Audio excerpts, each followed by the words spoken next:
বান্দার হক, ন্যায় বিচার পাওয়ার অধিকার। এটা কার হক? বান্দার হক। এটা কার হক? বান্দার হক। দেখুন, লোকটি মুসলিম হোক কিংবা অমুসলিম হোক, ন্যায় বিচার পাওয়ার অধিকার তার আছে না নাই? কথা বলেন, আসতে বললেন কেন? আছে না নাই? আছে। সে কোন দলের সমর্থক আর কোন দলের কর্মী এটা দেখার কোন যুক্তিকতা নাই। সে যদি একজন বিচারকের কাছে বিচারের জন্য আর্জি করে, সেই ইনসাফপূর্ণ বিচার পাওয়া তার অধিকার। ঠিক কিনা বলেন? ন্যায় বিচার পাওয়ার অধিকার আল্লাহ তাআলা কোরআনুল কারীমে সুন্দর করে বলছেন, ইন্নাল্লাহা ইয়া'মুরু বিল আদলি ওয়াল ইহসানি ওয়া ইতা'i যিল কুরবা। আল্লাহু আকবার, আল্লাহু আকবার। আল্লাহ ছোট্ট একটা আয়াতে কারিমার একটা অংশ বিশেষে আল্লাহ তিনটা কথা বললেন। এক নাম্বার বললেন, ইন্নাল্লাহা ইয়া'মুরু বিল আদল। নিশ্চয়ই নিশ্চয়ই আল্লাহ তাআলা বলছেন, তোমরা ইয়া'মুরু বিল আদল, ন্যায় পরায়ণ হও, ন্যায় বিচারক হও, ওয়াল ইহসান, সদাচরণকারী হও, ভালো ব্যবহার করনেওয়ালা হও। কারণ ন্যায় বিচার করতে হলে তাকে ভালো মানুষ হতে হবে। কি বলেন? খারাপ মানুষ যারা, তারা ন্যায় বিচার করতে পারবে না। তো যেন আল্লাহ তাআলা বললেন, ইন্নাল্লাহা ইয়া'মুরু বিল আদল। আল্লাহ বলছেন ন্যায় বিচার করো, ন্যায় পরায়ণ হও, সদাচরণওয়ালা হও, ওয়া ইতা'i যিল কুরবা, এবং নিকটবর্তী আত্মীয় যারা আছে তাদেরকে সহযোগিতা করো। তাহলে এই আয়াতে আল্লাহ তাআলা বলছেন ন্যায় পরায়ণ হও, ন্যায় বিচারক হও। কারণ কিয়ামতের মাঠে সমস্ত আম্বিয়া আলাইহিস সালামগণ নাফসি নাফসি করবে। সব মানুষ নাফসি নাফসি করবে। কিয়ামতের ভয়াবহতা দেখে হাসরের মাঠ তামা হয়ে যাবে, মাথার উপরে সূর্য এসে যাবে, মাথার মগজগুলো টকবক করতে থাকবে। সেদিন আল্লাহর আরশের ছায়া ছাড়া অন্য কোন ছায়ার ব্যবস্থা নাই। কিন্তু রাসূল করিম সাল্লাল্লাহু আলাইহি ওয়াসাল্লাম বলেছেন, সেই কঠিন দিনে আল্লাহ তাআলা 7 শ্রেণীর মানুষকে আরশে আজিমের নিচে জায়গা করে দিবেন। সুবহানাল্লাহ।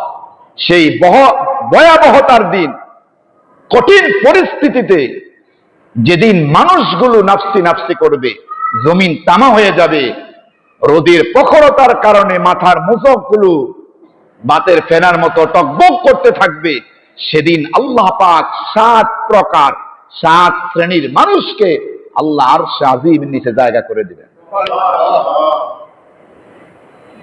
এক নাম্বার কারা? আল্লাহর হাবিব বলেন, এক নাম্বার হলো ইমামুন আদিল, যারা ন্যায় বিচার করেছে। ন্যায় বিচার যারা পৃথিবীতে করেছে, আল্লাহ রাব্বুল আলামিন সেদিন আরশে আজিমের নিচে তাদের জায়গা করে দিবে। ন্যায় বিচার যারা করে, সঠিক বিচার যারা করে, কারচুপি করে না, ঘুষ খায় না, পক্ষপাতিত্ব করে না, সঠিক যেটা সেটাই করে, কোন দলের সমর্থক এদিকে তাকায় না, কোন দলের কর্মী সেদিকে তাকায় না, বংশমর্যাদা কেমন সেদিকে তাকায় না, ইনসাফপূর্ণ বিচার, সঠিক বিচার যারা করে, আল্লাহ পাক কিয়ামতের ময়দানে আরশে আজিমের নিচে তাদের জায়গা করে দিবে। প্রিয় ভাইয়েরা, তাহলে ন্যায় বিচার পাওয়ার অধিকার আছে না নাই? এটা তার অধিকার। এই অধিকার যদি কেউ খর্ব করে, এই অধিকার যদি কেউ নষ্ট করে, লোকটা যত বড় নামাজি হোক, যত বড় হাজি হোক, আর যত বড় পীর হোক, এটা বান্দার হক। বান্দা যতক্ষণ না পর্যন্ত ক্ষমা না করবেন, আল্লাহ বলছেন আমিও তোরে ক্ষমা করব না। আল্লাহু আকবার বলবেন না? বলছিলাম হক কয় প্রকার? একটা হচ্ছে কার হক, আর একটা কার হক? আল্লাহর হক। আল্লাহ চাইলে বান্দাকে ক্ষমা করতে পারেন, পারেন কিনা? আল্লাহ সে ক্ষমতা আছে। আল্লাহ বলছেন বান্দার হকের ব্যাপারে কোনো কম্প্রোমাইজ নাই। আমি আল্লাহ তাআলা করে ক্ষমাই করব না, বান্দা যতক্ষণ না পর্যন্ত ক্ষমা না করবে আমি আল্লাহ তোরে ক্ষমা করব না।